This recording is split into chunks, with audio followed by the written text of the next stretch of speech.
Good morning, everyone. Okay, friends. So we have Satya with us right now. Friends, thank you, Satya, for joining us. His session is on SQL Server 2019 Intelligent Query Processing Demo Packed session. Satya, over to you. Thank you, Amit. Thank you for that intro. So I'm just sharing my screen. Yeah, good morning, good afternoon, and good evening, everyone, depending upon where you have joined from. And welcome to my session on SQL Server 2019 Intelligent Query Processing. So coincidentally, in the previous session, how we had talked about a couple of features around adaptive query processing and intelligent query processing. So we don't go too much into the theory part of it. We just directly dive into the demo part of it. So I have just one slide majorly to introduce all the features inside intelligent query processing, and then we'll quickly go into the demos that. So let me move back to my next slide where I have just listed out all the features that comes under intelligent query processing. So what is SQL Server team meant by intelligent query processing? So whenever you execute a query, from the first execution, SQL Server will learn its mistakes, and then the subsequent execution, SQL Server tries to fix the mistake that it has done in the previous execution. So this is what that, simply to put it, intelligent query processing means.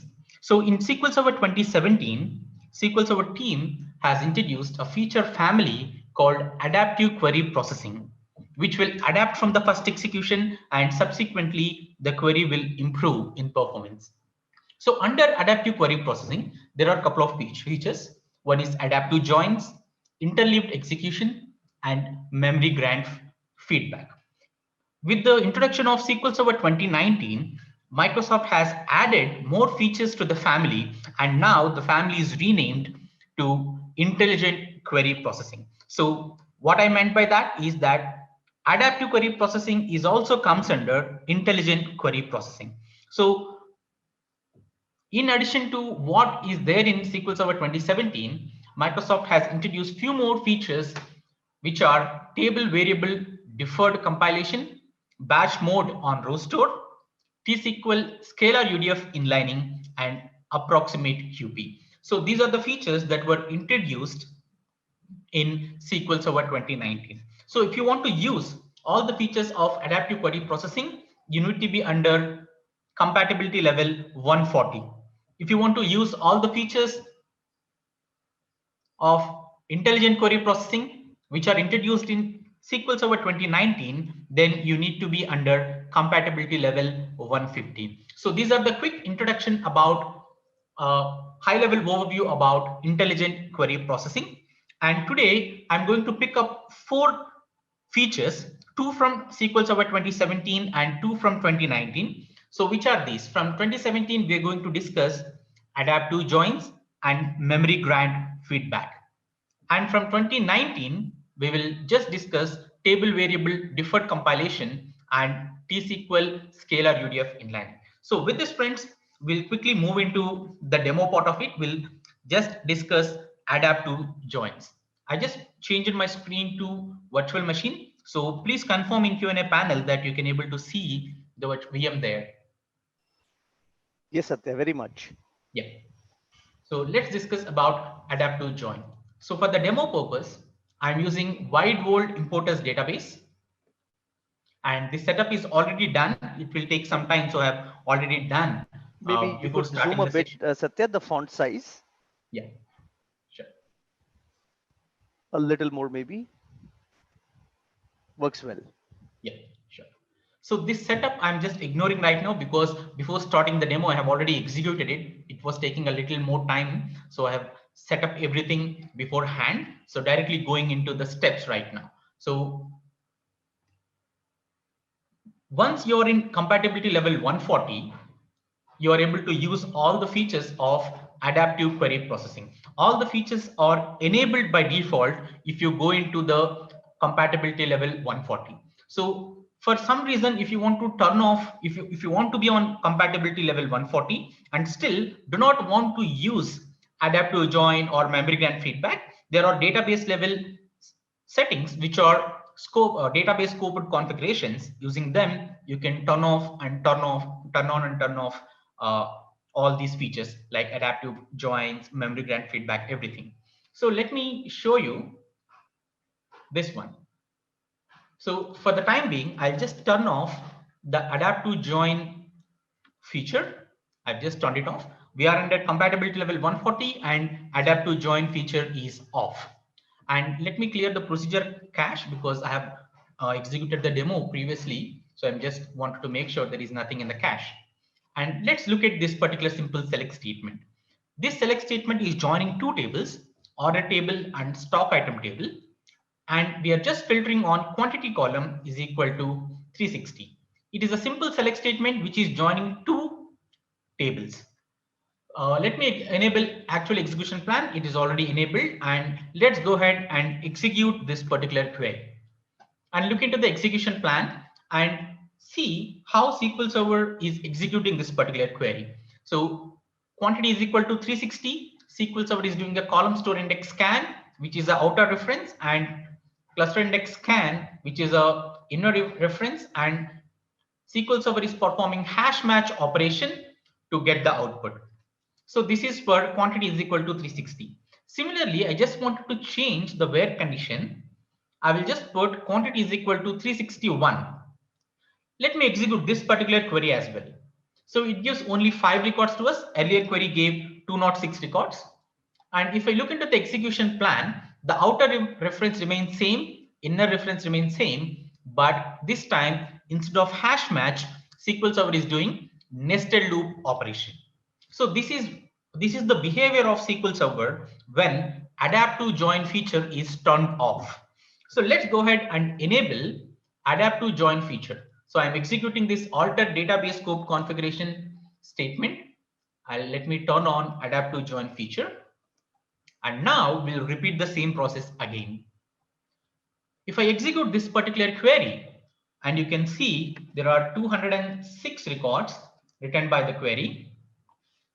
And if you look into the execution plan, now friends, you can see a new operator, which is adapt to join. Earlier, when I executed the same query, we have seen hash match operation directly there, but instead now we have a new show plan operator, which is adapt to join. And one more thing you can observe in this execution plan is whenever physical join is happening, the number of inputs to the physical join should be only 2. But in this particular case, you can see there are 3 inputs. So you can see input 1, you can see input 2, and you can see input 3. So there are 3 inputs going into the join, physical join. So what is happening here? What is the change? So let's go ahead and decode what is happening behind the scenes. And before going into that, let me hover my mouse over adapt to join and show you what SQL Server is actually doing. So SQL Server is actually performing hash join only behind the scenes, even though the operator is called as adapt to join, but actual execution mode is hash match. So there are few things that we need to discuss here. So I had put up the points here on top for us to remember. So adapt to join, SQL Server can able to implement adapt to join feature only for select statements. It doesn't apply the adapt to join feature for DML operations. It is only applicable for select statement, at least right now. Maybe in future versions, SQL Server team may implement it better. And one more thing is the query should be qualified to do both nested loop join and hash match operation. And I'll call out here, I'll take a moment to call out there are 3 types of physical joins inside SQL Server. One is hash join, second one nested loop, third one merge join. Adaptive query processing feature, which is adapt to join will not deal with merge join operation.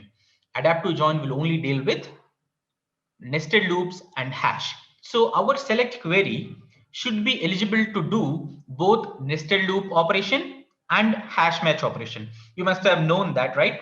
For SQL Server to perform hash match operation, there should be at least one equality operator, etc., etc. So there are certain limitations for SQL Server to select hash match operation.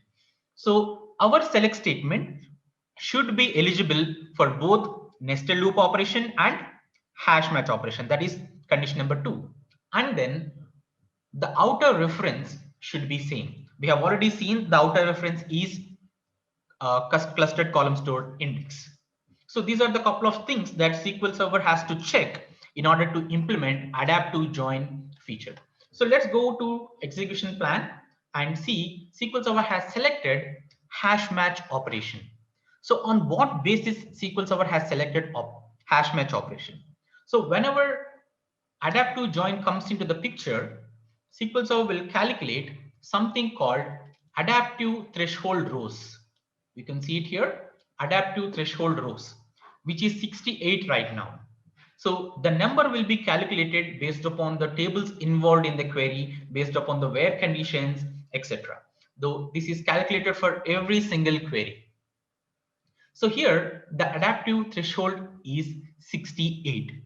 So the condition is if the actual number of rows returned by the outer reference, here in this particular case, column store index is the outer reference.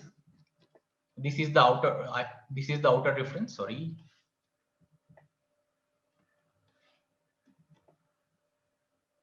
So this is the outer reference.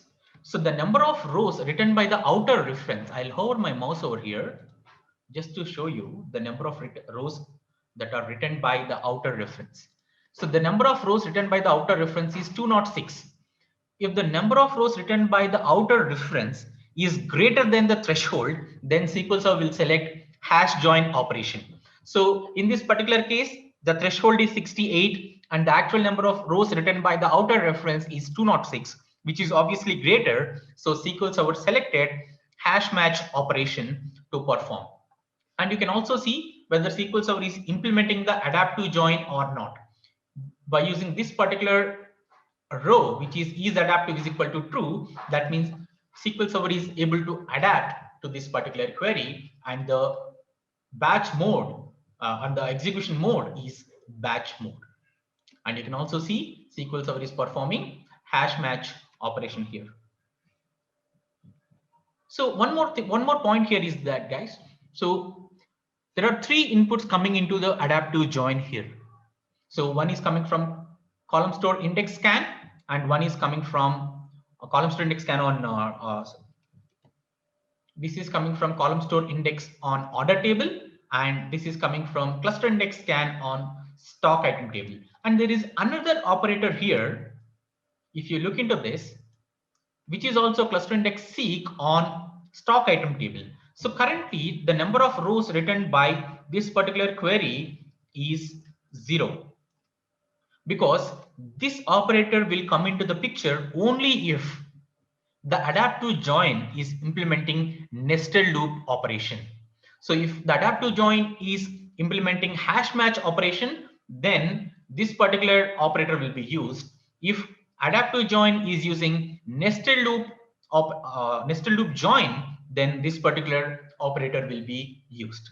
So right now, if you look into this particular thing, this operator is used. That's why we can see there are 672 records out to 672, and this is 0. That means SQL Server is not using this operator right now. So at any given point of time, only 2 operators are giving the input to the physical join. So if I execute another query where quantity is equal to 361, so I've executed the query, the number of rows written are 5, and I'll go back to the execution plan, and now I will hover my mouse over the join, adaptive join, and let me zoom in. Is adaptive is true, you can see this, and the important thing that you should note is actual join type is nested loop join. Actual join type is nested loop join. So why? Because the adaptive threshold rows is 9.85 right now, and the actual number of rows written by the outer reference, this is the outer reference, the actual number of rows written by the outer reference is 5. We have already discussed if the actual number of rows written by the outer reference is less than the threshold, SQL Server will use nested loop join. If the actual number of rows written by the outer reference is greater than the threshold, then SQL Server will use hash match operation. In this particular case, actual number of rows is less than the threshold. That's why SQL Server has selected a nested loop join. So by enabling this adaptive join feature, SQL Server is automatically adapting based upon the previous execution of the query, thus improving the performance of the query uh, noticeably. Because what happens if the execution plan is fixed and went into the cache, and hash match operation is the first execution, the subsequent execution is benefiting from nested loop, but the previous plan, which is already there in the cache, is using hash match. So SQL Server is forced to use that. So by using this adaptive nature, SQL Server is automatically fixing the physical join operation, thus improving the performance of the query. So if, for example, you can turn on this option, and for any particular query, if you want to turn off this particular option for any particular query, then you can use the query level hint, which is disable batch mode adaptive join. If you execute this particular query, then SQL Server will disable the adaptive join feature. So SQL Server is directly using nested loop join here instead of adaptive join operator. So for the demo purpose, I'll just change this value 361 to 200. And if I execute this particular query, SQL Server is doing a hash match, are not introducing an adaptive join. Why? Because the conditions that I have already told, the outer reference should be same in order for SQL Server to implement the adaptive join. Earlier, the outer reference was column store index. Now the outer reference is clustered index scan, which is row store. The outer reference has changed, thus SQL Server is not able to implement the adaptive join feature. So that's all about adaptive join feature, friends. So let's move on to the next. If you have questions, please put up your questions in Q&A panel. We'll take all the questions at the end of the session. So we'll move on to the next demo, which is memory grant feedback. So for this demo purpose, I am using wide world importers database. And let me check the compatibility first. It is already under 140. So the compatibility level is 140.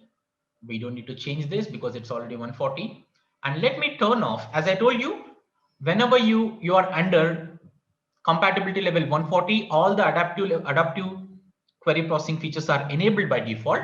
So I just turn off the batch mode memory grant feedback option now, because I wanted to show you before and after comparison of the query. So I'm turning off the memory grant feedback feature. I did turn off that one. And let me execute this particular simple query. If you look into this query, it is joining two tables, invoice lines and invoices, and is searching on invoice date column between two dates and ordering the data based upon these two columns. This is a simple select statement. So if I execute this particular query, it does take some time. It took around 2 seconds to complete the query. And if I go back into the execution plan and hover my mouse over select statement and look into the memory grant here. So the memory that is granted here is about 78 MB. So 78 MB is granted to execute this particular query. But how much is actually SQL Server used? How to check that one? So I have written the small query here by using these two DMVs, which is sysexec query stats and sysexec SQL text, and I have put up the where condition here. So I'm just filtering on text column, which is coming by this DMF. I've just passed any portion of the query you can pass to identify that plan in the cache. That's what I'm trying to do here. So if I execute this particular query, the grant amount of memory is 78 MB, but used is only about 12 MB. So the grant amount is 78, but used is only 12. So this is what we call it as excessive memory grant situation. So what happens if SQL Server excessively grant memory? So you all know that memory is very, very precious resource inside SQL Server, and we need to use it very, very efficiently. If some queries got excessive memory grant and not able to use it to the full extent, then memory is getting wasted, which is reducing the overall concurrency of the SQL Server. That is the disadvantage one.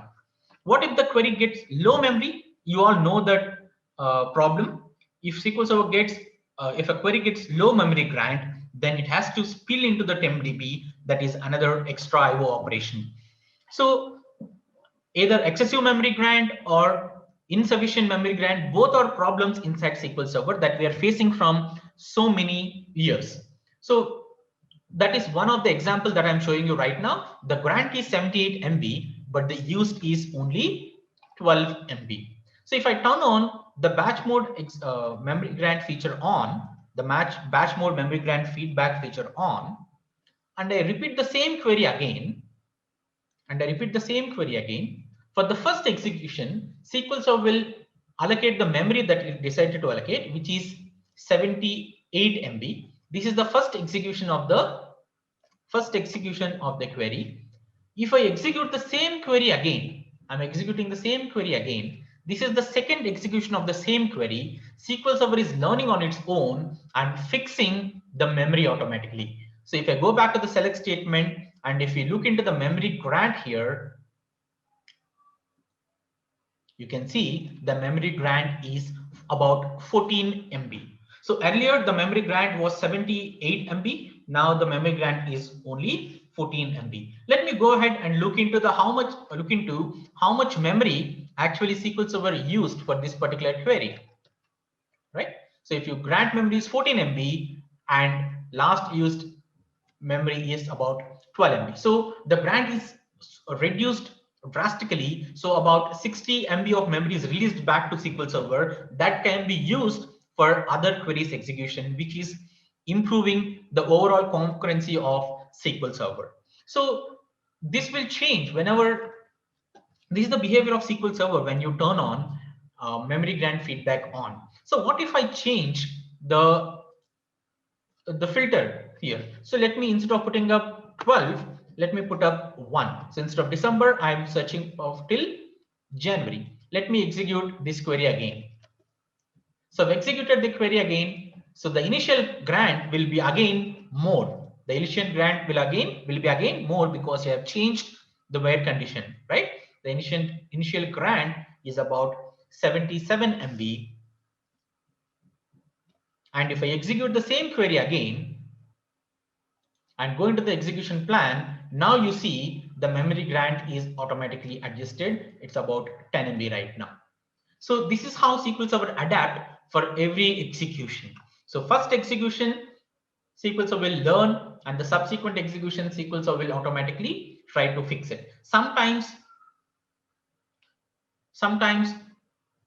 this may cause some issues, but most of the times it is going to fix the issues for you.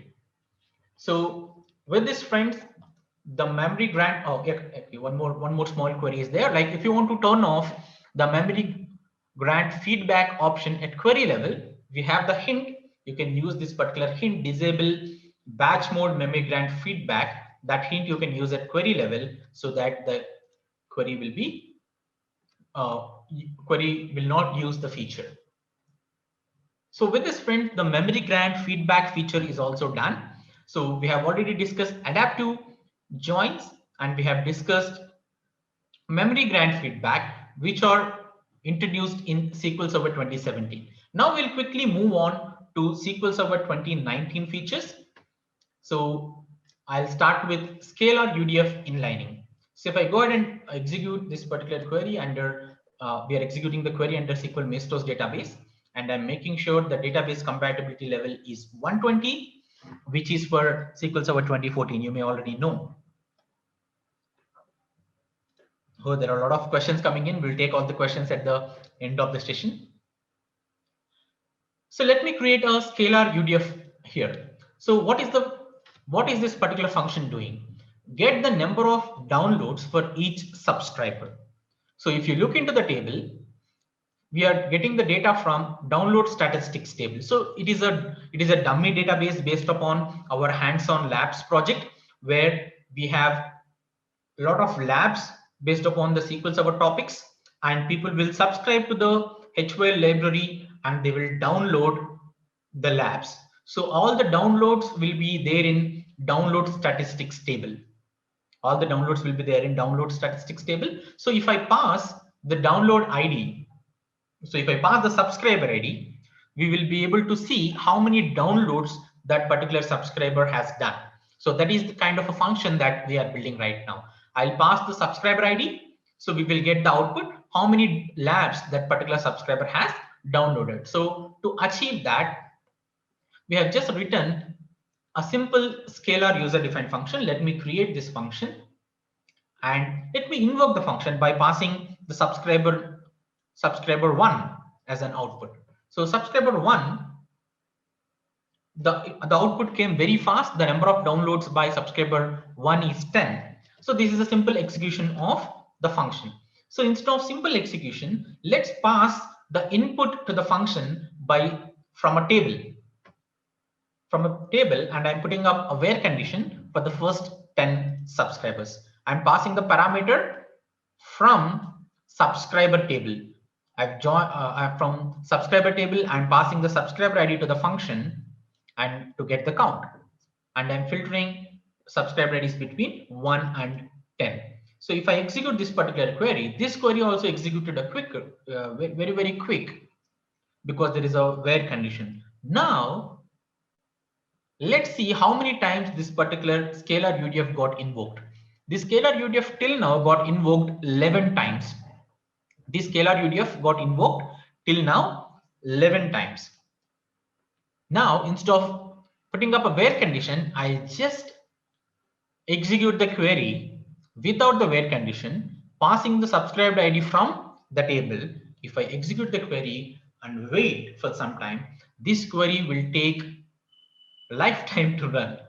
So this query is going to take a lot of time to run, because this is using a scalar user defined function. As we all know, scalar UDFs are performance killers. So what is happening, guys? Why this particular query is running so long? Let me stop the execution, because I know this query is going to take a lot of time to execute. So we don't need to wait that long. I just stop the execution and let me go back to the previous example and execute this particular query and look into the execution plan. Guys, if you look into the execution plan, SQL Server is doing a cluster index seek and giving the output. There is no sign of the output of the function, the work of the function. In the execution plan, there is no sign about what this user-defined function is doing. So what happens is, scalar UDFs cannot be inlined with the execution plan. That means in the execution plan, there is no sign about scalar UDF. That means the estimates that SQL Server do, the memory grants that SQL Server do, will not consider the impact of scalar UDF. It will only give for the index seek that is happening right now here. So that is the problem, because lack of memory grants and lack of resources, etc., will kill the performance of this particular query. So what SQL Server team has done with the introduction of SQL Server 2019, they have tried to inline the scalar UDF execution plan with the query plan. There are a lot of limitations right now, friends, but Microsoft team is trying to improvise all those things. There are a lot of limitations. You can go through the Microsoft documentation and there is a list of a lot of limitations for SQL Server to inline scalar UDF. But this is a simple scalar UDF. This can be inline. So what do we need to do? We just need to enable. We should be in compatibility level 150, and T-SQL scalar UDF inlining feature should be on. This feature should be on and done. If I execute this particular select statement, which was running for life earlier, if I execute that particular query, friends, done. Less than a second. Earlier, this query was taking lifetime to execute. Now, less than a second, the query execution got finished. If I go and look into the execution plan, friends, now you can see something new in the execution plan, which was not there earlier.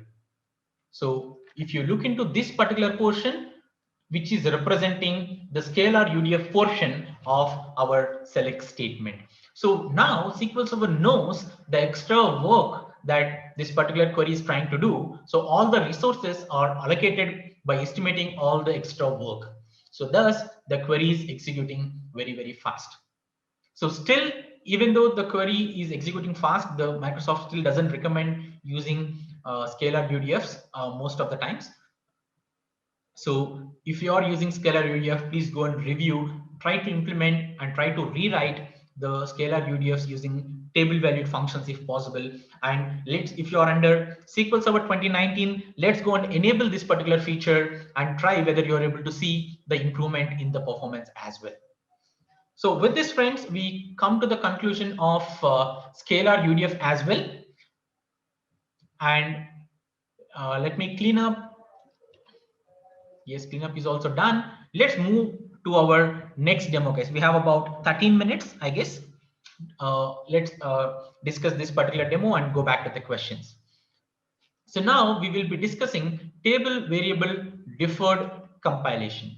So I'm using SQL Maestro's database for the demo purpose. And as usual, let me check what is the compatibility level. It is 120 right now. Let's go back and change it to 150. Now the database is under 150 level. That means all the intelligent query processing features are enabled by default. If you want to turn off, you need to use database scope configuration to turn off that feature.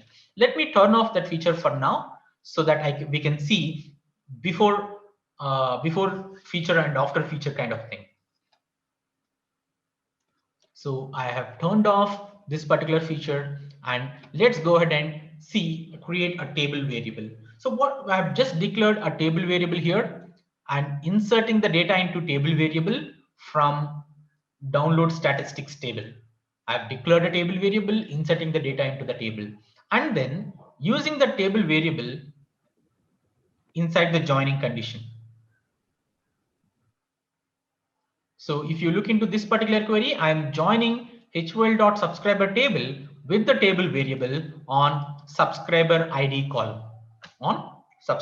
So this quite often we do, right? Inside a stored procedure to store intermediate results, we either use table variable or temporary table, right? Let's assume we have used a table variable here in the join condition. So let me execute this query, friends. I've executed this particular query. This query is running. It took around 2 seconds to complete. And let me go and look into the execution plan. The first part of the execution plan represents the insert. The second part of the execution plan represents the select. So select is where our concentration right now. So if I just hover my mouse over table scan operator here, which is scanning the table variable. Let me hover my mouse again. Yes. And I zoomed in, the estimated number of rows is equal to 1. But the actual number of rows is equal to close to 1 lakh.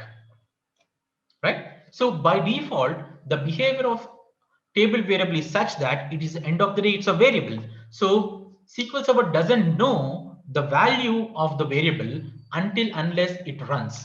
Till the runtime, SQL Server doesn't know what is the value, so it cannot estimate the number of rows it's going to return. So SQL Server team has fixed a number called number one as an estimate. So irrespective of how many records that SQL Server will return, the estimate is always 1. So how does it hurt performance? It's going to hurt because the number of records estimation is 1. So all the resources that are allocated are based upon that particular estimate. So the entire query is low on resources. And one more point I want you to note here is, guys, here SQL Server is performing nested loop join. So nested loop join, hash join, or merge join. So SQL Server tries to implement based upon the two inputs. Based upon the two inputs and the conditions, SQL Server tries to pick up the best option to execute that particular query. Correct? In this particular case, what SQL Server must be thinking is, anyway, one table is returning only one row, which is our table variable in our case. Table variable is returning only one row here. And if I take that one row and go to the cluster and go to the subscriber table and check all the records with that one row, then I'm done. So this is the simplest way that SQL Server is thinking, because that is the nested loop algorithm. If you understand the nested loop algorithm, there are more videos in SQL Maestro's YouTube channel. You can go ahead and learn more about nested loop operation, etc. So that is the behavior of nested loop join. Take one row from the outer table and compare with all the rows from the inner table. So if there is only one row coming from outer table, nested loop is the best option that SQL Server is assuming. But actually, the number of rows written by SQL Server is close to 1 lakh. So what SQL Server is doing now, take one row at a time, go into the cluster index, then take the second row, compare all the rows in the subscriber table, take the third row written by the table variable, compare with all the rows in the subscriber table, doing it for 1 lakh times. So this is where our performance is hurt, guys. So what we need to do is, SQL Server team has implemented table variable deferred compilation feature starting from SQL Server 2019. We just need to be under database compatibility 150, and this option should be on. I've turned it on. Now, if you execute this particular query again and go into the execution plan, now everything changes, guys. Now, earlier the table scan was the outer reference. Now, if you see, the table scan is the inner reference. The outer reference is cluster index scan. Earlier, SQL Server was doing a nested loop join. Now, SQL Server is doing merge join. And the most important thing is that estimates. So if I hover my mouse over table scan, and if I look into estimated number of rows, earlier the estimates are 1, now the estimates are accurate. So SQL Server learned from executions, and now SQL Server able to fix it. So this way the query execution will be improved a lot. Still, if at all you want to store a lot of intermediate results and the number of results you are storing are in millions, I prefer storing the data inside a table, a temporary table, because we can able to leverage the statistics, indexes, etc. Over table variable where we cannot create, where SQL Server doesn't know what are the statistics. And there are a couple of other features as we started the class. I told you, right, we will discuss 2 features from 2017 and 2 features from 2019. We have completed that, and there are a couple of other features as well which we are not discussing today, like interleaved execution. So if at all you are using multi-statement table valued function, the number of rows estimated are 100 by default, the way we have seen table variable here, right? So the way table variable is estimating only one row, multi-statement table valued function will estimate only 100 rows. So if we enable that interleaved execution, then SQL Server will learn and improve the estimates. So that is another feature introduced in 2017. In 2019, there is this thing called batch mode for row store. You can SQL Server can able to use batch mode advantage for even for row store indexes as well. So these are the couple of things that were also there in 2019. And why this particular feature, table variable deferred compilation, you can see the word deferred, correct? So that means the execution plan generation is deferred to the second execution. The second execution is going to get stored in plan cache. So that is what they meant by deferred here. So with this, friends, we came to the conclusion of today's session, and we have some time to take questions. So let us go into the Q&A panel, and I can see a lot of questions. Let's go one by one. There is a question from Madhu. What is the criteria on which SQL Server selects nested loop, merge, hash joins, number of rows and index joins? Yes, Madhu, you are correct. SQL Server will select based upon the inputs and based upon the conditions used. If you go back to the SQL Maestro's YouTube channel, there are a couple of videos there which gives the detailed list about when SQL Server cannot select merge join, when SQL Server cannot select hash join. To put it quickly, for SQL Server to select either hash, or merge, one of the basic condition is that there should be at least one equality operator. So there are certain conditions depending upon the data sizes, which are depending upon table sizes, which are involved in the joining condition and where conditions, etc. SQL Server will decide the best option for you. So that's all about the first question. Next question is from Nitin Agarwal. Has memory grant in subsequent executions reduced due to cache? So you can think of that, Nitin. So actually what is happening is all the grant details and use details are there in the cache. Using that, SQL Server will automatically learn, and when we are executing the same query again, SQL Server is automatically adjusting the memory grants for you. So you can think of that way. So next question is from Madhu again. I assume all queries requires memory grant. If a select returns 10 rows, less memory grant. If it returns 10,000 rows, more memory grant consumed, correct? Yes, Madhu. Every query that you are executing inside SQL Server requires memory. The minimum amount of memory that SQL Server can allocate to a query is 1 MB. Obviously, you can change that setting as well, but generally it is not recommended. There is a question from Money. Memory grant, will it help for repeatedly used store procedures also? Procs might have more queries, sometimes more than 3000 rows, for example. Also hope it will be automatically available in SQL Server 2019 version and does not need to change the compatibility level. So there are two parts to the question, Money. Let me answer the second part, which is quicker. So if you're under SQL Server 2019 version and you have created the database there, then the database compatibility is by default 150. But if you have migrated the database from older version to newer version, then you need to change the database compatibility level to 150 in order to take advantage of the intelligent query processing feature. That is the answer to the second part of it.